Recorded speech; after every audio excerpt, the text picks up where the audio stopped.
13054 dari kelas C223 Program Studi Teknik Industri. Halo teman-teman semuanya, apa kabar? Semoga kita senantiasa diberikan kesehatan, keselamatan, kesejahteraan, dan kebahagiaan oleh Allah Subhanahu wa Ta'ala. Tujuan saya membuat video ini adalah untuk memenuhi mata kuliah pendidikan agama Islam dalam MTS evaluasi tengah semester. Selamat menyaksikan. Di sini saya akan menjelaskan materi tentang Ma'rifatul Insan. Nah, apa sih Ma'rifatul Insan itu? Ma'rifatul Insan itu mempunyai dua kata, yaitu ma'rifat dan insan. Ma'rifat berarti mengenal, sedangkan insan berarti manusia atau diri sendiri.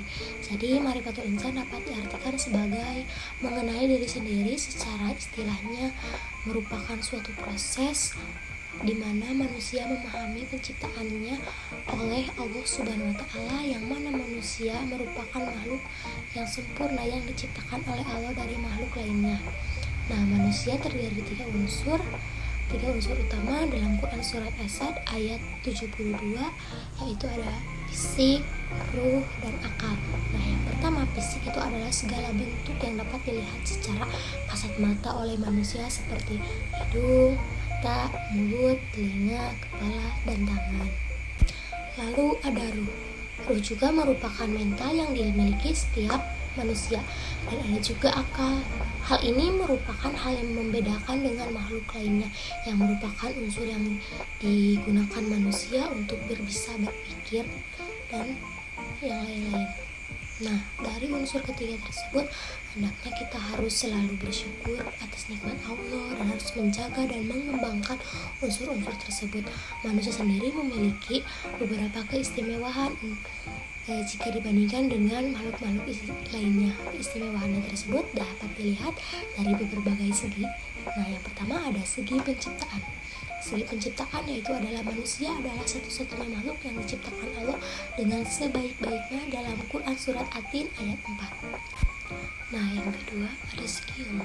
Segi ilmu itu Allah menciptakan manusia dengan kelengkapan otak dan pemikirannya masing-masing agar manusia dapat mengembangkan dan potensinya diri ke depannya untuk lebih baik. Yang ketiga ada segi kehendak. Nah, segi kehendak ini adalah manusia mampu menentukan mana yang dianggap sikap dan perilaku baik dan mana yang dianggap buruk. Ketika ilmu belum mengarah kepada kebaikan, maka manusia harus mampu mengkondisikan dan mengontrolnya. Yang keempat ada segi posisi. Nah, segi posisi tersebut juga manusia diberi kedudukan yang tinggi di antara makhluk Allah yang lainnya, yaitu sebagai khalifah. Khalifah yaitu pemimpin di muka bumi, itu seperti mempunyai jabatan atau mempunyai kepemimpinan yang lainnya. Lalu yang kelima juga ada segi kemampuan bicara. Manusia juga diberi mulut dan kemampuan berbicara dengan karakter dan kepribadian dan bahasanya masing-masing. Lalu yang keenam ada segi tendensi moral. Yang dimaksud dengan segi tendensi moral ini, manusia mampu membentuk sifat dan perilaku mereka, apakah mereka menjadi baik atau buruk maupun munafik, tergantung kepribadian dan cara berpikirnya masing-masing. Lalu di sini ada tujuan manusia diciptakannya di muka bumi ini adalah antara lain A. Beribadah kepada Allah Subhanahu wa Ta'ala. Nah, Allah menciptakan manusia di dunia ini tidak lain dan tidak bukan adalah untuk beribadah kepadanya. Jadi merupakan tugas utama kita sebagai umat muslim, sebagai makhluk Allah, yaitu menyembah kepada Allah Subhanahu wa Ta'ala. Nah, B. Sebagai pemimpin di muka bumi ini.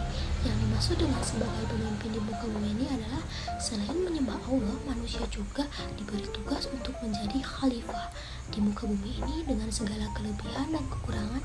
Dan kelebihan yang dimiliki manusia dituntut untuk memanfaatkan segala sumber daya yang ada di bumi ini dengan sebaik-baiknya dan sebisa-bisanya, dengan bijak dan efektif dengan kemampuannya yang dipunyai, harus memanfaatkan pikiran dan kemampuan untuk orang-orang sekitar. Nah, lalu ada C, sebagai pembangun peradaban. Yang dimaksud sebagai pembangun peradaban ini, manusia hendaknya mampu membangun suatu peradaban dan sejarah yang baik, seperti Rasulullah yang telah mampu membangun peradaban yang dulunya gelap, jahiliyah menjadi baik dan menjadi lebih makmur. Nah teman-teman, ini kesimpulannya dari materi Marifatul Insan itu, kalau menurut saya kesimpulannya, kita sebagai umat muslim, apalagi sebagai makhluk ciptaan Allah, harus senantiasa bersyukur dan menikmati atas Allah yang memberikan kepada kita. Dan kita harus juga banyak bersyukur ya, jangan banyak insecure. Kita juga menjalankan sholat 5 waktu harus dengan tepat, jangan ditunda-tunda. Kita juga sebagai manusia harus rendah hati, jangan tinggi hati ya teman-teman, karena Allah tidak menyukai orang-orang yang sombong ataupun yang tinggi hati. Kita juga harus senantiasa, kalau kita sedang marah atau kita sedang emosi, kita harus mengucapkan istighfar, astagfirullahaladzim. Mungkin cukup sekian materi yang saya jelaskan. Mohon maaf bila ada kesalahan atau ucapan. Wabillahi taufiq wal hidayah. Wassalamualaikum warahmatullahi wabarakatuh. Hidup sendiri tanpa kekasih. Sekian dan terima kasih.